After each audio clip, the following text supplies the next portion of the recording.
sending the replays out to everyone. So that's amazing. Well, thank you so much, Jonita, for being with us. Everyone, I'd love to introduce Jonita D'souza. Jonita was born in India, settled in England.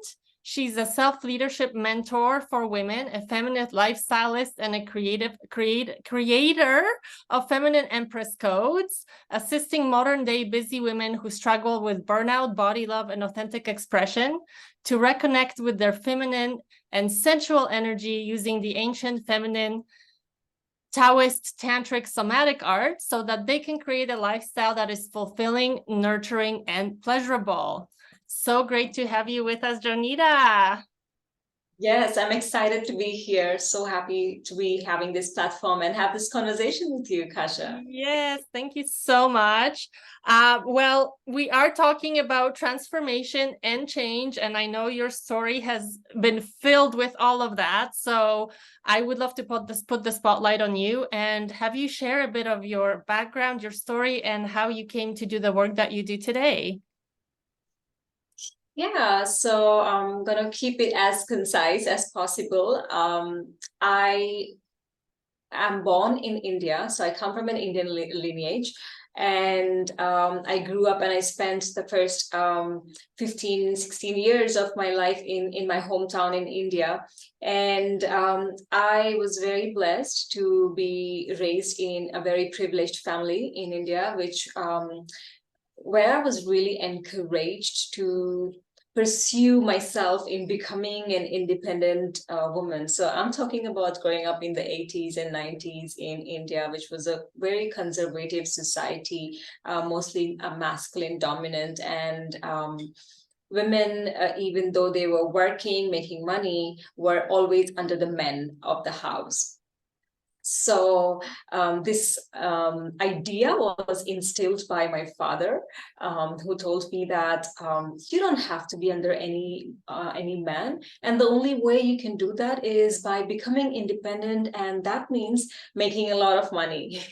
So that somehow got in my head. So I really went into studying hard. So thinking the typical way that, okay, I need to study hard to get a good job and then secure a good position and make a lot of money, and then I will be independent and all of that. So that was my dream growing up as a teenager. And like most of the Indians, as you may know, it's a cliche, I became an IT engineer in yeah. And in the early age of 22, I was in a very reputed company, IT company. I was an IT engineer making good money, and among a boardroom full of men, trying to find my voice and making good money. But I did not feel independent. I did not feel expressed, and I did not feel like even my own self. I did not know how to be myself in this male dominant office. Even I ended up among people who wouldn't understand me. I was scared to speak up, use my voice. And at the back of my head, I always was fascinated by Hollywood movies and, MTV during those times, the millennium. And, so somehow growing up in India, I always saw Western women as independent. I felt like they had this independence, they had this freedom of expression of who they want to be and what they want to wear and all of that. So, which was not very easy in India. You couldn't even dress according to what you like and then walk freely in the city without being stared upon by thousands around you. So I thought, okay, I need to get to the West. So luckily there was an opportunity for me to move to London, UK. And I moved to London, UK, and I felt like, okay, this is finally my dream coming true, to becoming an independent woman. And I loved it. I loved the freedom. I loved the expression, and I loved the ability to just do whatever I want without being told by my parents, the society, because nobody knew me anyway. So I really enjoyed the first 6 months in London. And soon I found myself in the company of other women, and we started sharing, those office after office hours and those drinking evenings, and the women started sharing that they were under so much pressure to look good all the time in order to be accepted in the society, in order to be accepted in their teams, in order to be taken seriously, or to be noticed at work, in the social circle, in the parties you go on to, in whatever you do. There was a lot of emphasis in doing the sexy, doing the beautiful. And it was a bit tiring, and we would have those bitchy moments. And I soon realized that there's something missing. Women here look like they are free, but there is something missing, and I couldn't pinpoint. And there came a time during that season of my life, my father passed away in India. And it was a moment of that took me into a series of depression.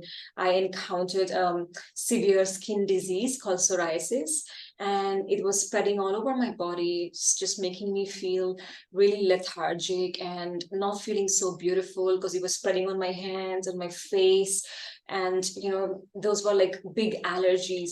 And I did a lot of tests. Nothing could just change it. The doctors were giving me steroids. It wasn't working, and I was going down in the spiral. I hated my job. I hated my lifestyle. I was tired of this 9 to 5 work, rat race. London is a really busy place, and you have to be constantly running. And I fell into this dark space.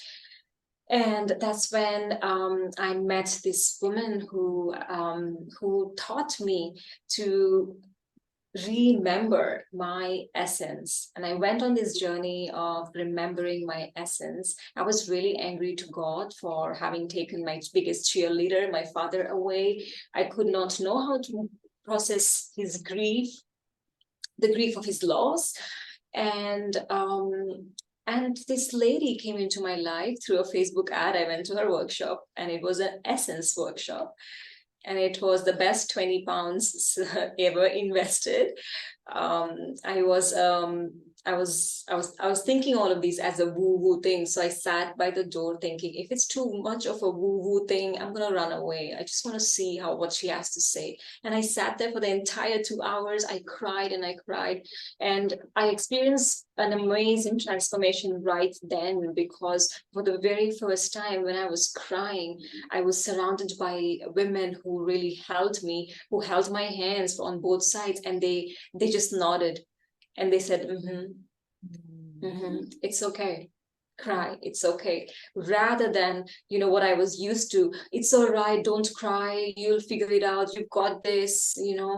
So they allowed me to be expressed in my grief and my confusion, and that was the beginning of my journey. I was surprised, like, wow, who are these women, what are they doing? I want to learn that. And that's how my journey of exploring femininity began, which eventually led to me creating this space for other women. Beautiful. Wow. That is so much there in your story. I was just like, I have all these questions now and I don't know where to start. But I guess the one thing that just really, really stood out for me as you were talking about how you went to this workshop and you were hesitant, like you sat in the back, you're like, okay, I'm going to check this out, but I'm not fully in. What was it that was within you, I guess, that allowed you to trust enough to put yourself there? Because so many times we know that we want to move into that change and we're so scared and we hold ourselves back. So what allowed you to step into it? I think somewhere deep inside, I trusted myself that I want to check this out. And if I feel unsafe, I'm going to leave. So at least I had that much trust in myself that I can dip my toe. And if something is wrong, I can figure it out and I can leave. I can run away. So it wasn't like I was I was desperate, but it wasn't that I was in a I don't care energy, or let go or surrender energy. I did not even know what all those things were. But yes, there was a little amount of self-trust that I know that I could handle myself in whatever is about to come. But I was curious to see. Yes, that's powerful. That's powerful. And again, like in your life, you've had so many big transitions. So you come from a very specific background, you move to the UK. Out of all the things, and you get the job, and you're pursuing all these things. Out of all the things that have happened to date, which one would you say was the biggest transition? That's my first part of the question. Which one was the biggest transition? And then what really allowed you to move through it and embrace, like, trust the process, I guess? Hmm.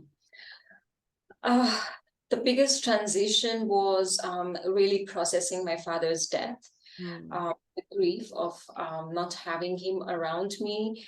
I did not know what to do. And on top of that, during that time, I was given a book by Dalai Lama, the book called The Art of Happiness. And someone told me, I was dating this guy at that time, and he gave me this book. He ended up being my husband right now, but at the time I got so pissed off at him because that book, The Art of Happiness, was really opposite to everything that I wanted to feel. And there was one particular chapter in there which said that the loss of your loved one can be your greatest gift. and and that made me even more angry. I was even more angry. I did not want this gift. I wanted my father back. Who cares about gift? Yeah. So I did not understand. So there was a lot of anger in me for having to go through this situation, and really processing that anger and being in an environment where I was taught even how to access that anger. Because, I grew up as a nice girl who was not allowed to show anger. For me, anger meant locking myself in the bathroom, crying, and flushing the toilet, and then coming back out, like, okay, it's done. I did not know, and I know this from so many women, that we just don't know how to express anger. And oftentimes we even think that our anger has to be expressed at the person who has caused us the pain. And this wasn't the case, and this isn't the case. So I was very beautifully held in a container by this particular teacher that I told you about the workshop. I hired her as my mentor, and she told me a really interesting thing, that when you go on a journey, when a woman begins the journey of discovering her essence, she encounters a lot of anger. And this is normal, and you've got to work through it. You've got to process this, see through it, walk through it, rather than numbing it. So this was a huge moment for me to even realize that, okay, I'm not going crazy. I thought doing personal development work means I would feel good and happy and all positive, but here I am feeling even more angry. So that was a big moment of transition and realization that the feminine way is encapsulating even the dark emotions. Beautiful. So what has been the biggest gift now that you've processed your father's death, and what has been the biggest gift from that really sad loss? Yeah, I think this is the biggest gift. Like this, I'm here speaking to you and speaking to many women and doing this work. I found out the purpose of my life through that moment of grief, through that process of, transforming my grief, figuring out what this grief meant, and really also embracing the nature of death, that everything is impermanent in our lives. And so how do I honor my father's presence in my life? How do I continue to do that? And the more I started thinking and thinking into it, I realized I can really honor him. Either I can just sulk in this grief and depression and be this heavy, dense, and angry, grumpy person, or I can really honor his teachings, his vibe in my life, and show up in the ways that really honors what I was taught by him. And for me, this has been the biggest gift that led me to even doing this work. Beautiful. Well, I'm sure glad you're doing it, because you're amazing at it and you're supporting so many women in the world. When you talk about essence, finding our essence, speak to those of us who don't understand what that means. Like, I'm guessing everyone of us has an essence, but what is that? What does that really mean?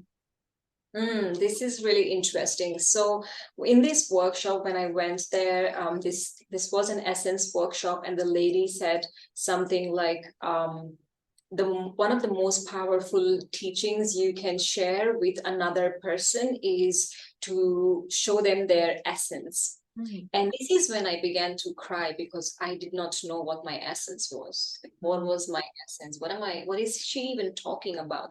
So through the various exploration, I realized this essence is this innate quality, that is a quality that exists inside each one of us, and which is usually numbed by our busy lifestyles, by the stories of our lives, by all the things that are not working.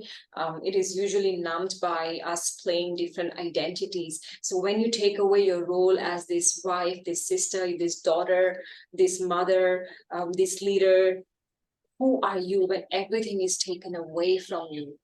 And that is that peace inside of you that exists, that we do not usually connect with.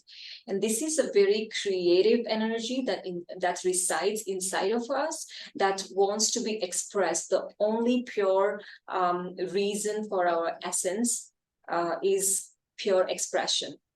And we express our essence through our desires. So connecting with our essence for us women is all about connecting to our primary energy, which is the feminine energy. And when we discover the various archetypes of the feminine energy, we would start picking pieces. Yeah, I resonate to the warrior, I resonate to the mother archetype, I resonate a little bit to the lover, and there's a piece of little bit of everything inside of us. And when we get to really reveal that to ourselves, unpeel that to ourselves, that's when we come home to our essence, because it's different for everyone. We cannot define it, because the moment you define this something, it changes. It's so impermeable. Right. Well, yeah, that's true. It's not being attached, right? And not living by labels, which sometimes it gets tricky because we really want to name the thing. We really feel like it will give us answers, but sometimes it actually cages us in this box, and then it's harder to break out of that. Would you agree? Yeah, absolutely. And sometimes, when you ask somebody, like, who are you? They just respond, the response is their job title. Yeah, I'm a lawyer. Really? Is this who you are? And most of us, I know this was my case, that I did not know who I was outside of my job title, outside of my relationship titles. I did not know who this person, who this girl Jonita is. Like, what is her real desires? What does she really want to be expressed as in the world? What is her true character without any other conditionings? Yeah. Oh, that's powerful. And actually, this piece right now, guys, I would encourage you, when you get the recording, go back, listen, and just answer those questions. Just put your name where Jonita inserted hers, because it's just the perfect way to kind of get curious. I remember doing this exercise a long time ago too, because just like everybody else, like, who are you when we go to our labels, our mother, girlfriend, wife, employee, and there is so much more to us than those labels. So yes, thank you for sharing that. That's powerful. I also had encouraged our participants to email me some questions, and I just kind of was looking at the ones that came in, and this particular one I would love to ask you, because I think you'd be the perfect person, because you're very intuitive, you're connected to your intuition. So how do you know if the change that you want to make is truly your calling, or if it's just a distraction to avoid pain? If it is the distraction, or if it's a true calling. Yes. I think it depends on how good we are in listening to ourselves. And oftentimes we cannot really differentiate as well. And I want to normalize that, because yes, we are oftentimes so busy and we get those ideas and thoughts, And then we start to analyze all of that, like, oh, is it a real thing, or is it the fear speaking, or is it something else, or is it my mother speaking? And like, we go into analyzing a lot, and we don't do anything about it. And the one way to really hone your inner trust, your self-trust, and your inner wisdom is to respond to these callings, these inner whispers, because only through practice you will decipher that is this the voice of your inner wisdom, or if this is the voice of your fear. And what I've noticed is that for many of us women, there is a voice that is inside of us, and I like to call it the voice of the dark feminine. And dark feminine is this part of, and it's not the shadow feminine. She is not the unhealthy traits that exist inside of us. She is the suppressed. The dark feminine is this part of ourselves that is wanting to come to light. So in most cases for us women is the suppressed power. We kind of, belittle ourselves. And so, but then she whispers from time to time, and we get scared, like, oh my God, is this really true? Am I really worthy of this? Can I really do this? So I think the good way to really figure this out for yourself is to become curious, to become playful. Like I said, I got curious and I trusted myself. I went to this workshop. I did not know right, wrong, good, bad. You cannot really measure everything, specifically these things. That's how I would like to say. Is there something, as you're sharing this to me, because I had an experience where I signed up for this workshop, and it was actually not a workshop, it was a 3-day event, and I was going by myself, and every morning I was trying to talk myself out of going to this event. And then I'm like, and I kept negotiating and saying, like, nobody will know if you don't show up, you're going by yourself. Well, I ended up in an amazing program as a result of that event, and met one of my best friends because I joined the program. We were in that room together. We didn't know each other until we both obviously aligned with the program that was offered. And so how do you know to kind of push through those thoughts that are trying to stop you versus actually listen to them? Like, when do you know that it's protection versus it's just a sabotage? I think that on a personal level, we really know this for ourselves. Like, we really know our patterns. We really, like, the feminine is also, the unhealthy trait of the feminine is that she can be manipulative. So we can be, I so resonate with you. I would make excuses inside of my head in the name of self-care. Like, I need to just sit home and take care of myself rather than going to that workshop that I already paid for. I need some rest, and this is the feminine in me speaking. But deep inside, you know this. And I'm sure, Kasia, you also knew that, okay, here I am manipulating myself. Like, we need to be really honest with ourselves, because we all do this. No one can tell your patterns better than yourself.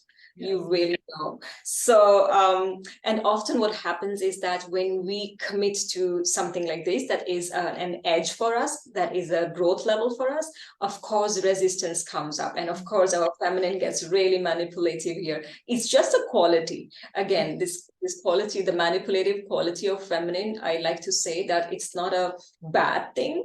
It helps us many times it doesn't. And we all have that as women. We can be really emotionally manipulative to ourselves. Yes. So we've got to really not see those things as good or bad, but just data. And we have this data inside of us.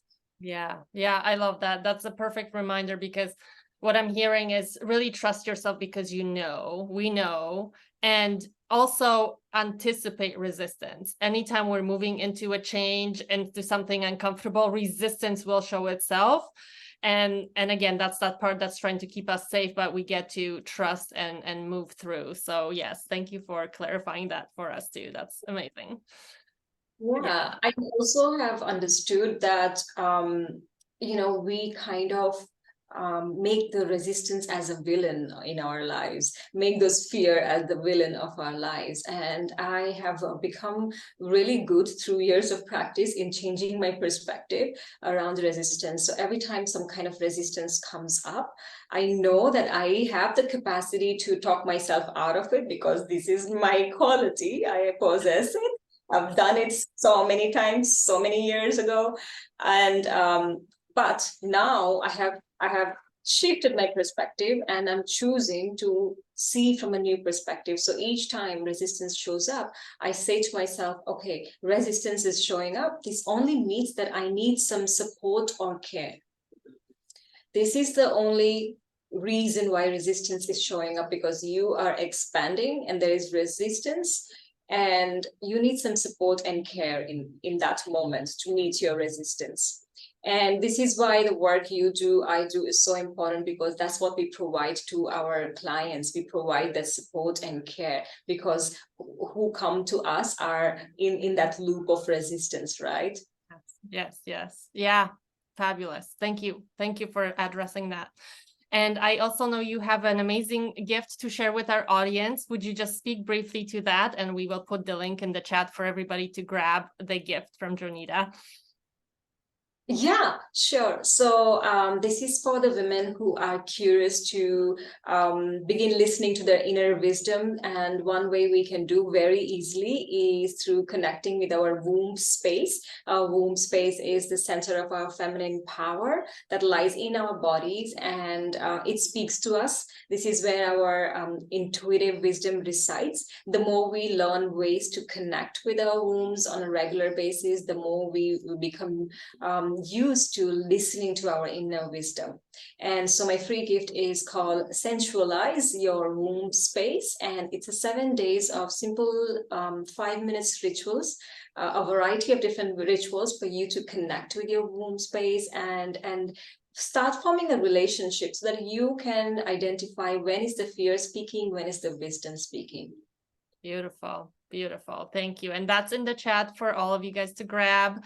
And we will also link it with the replay when we send it out to you after the event. So thank you so much, Jonita, for being with us. And just before I let you go, where else can people connect with you? Where do you like to hang out the most?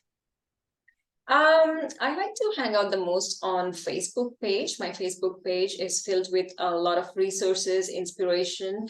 So you can find me there. It's Exploring Femininity. That's the name of my Facebook page. And I also have a Facebook group with the same name, Exploring Femininity. You can find me on Instagram as Empress Jonita. Beautiful. And we will link that in as well when we send the replays. Thank you so much again for being with us, blessing us with all your wisdom, and can't wait to see you soon.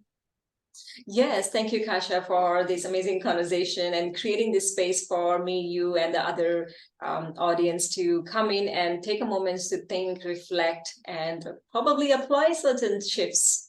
Yes, like those questions you posed earlier. So thank you so much, and have a beautiful rest of your day. You too, my dear. Thank you.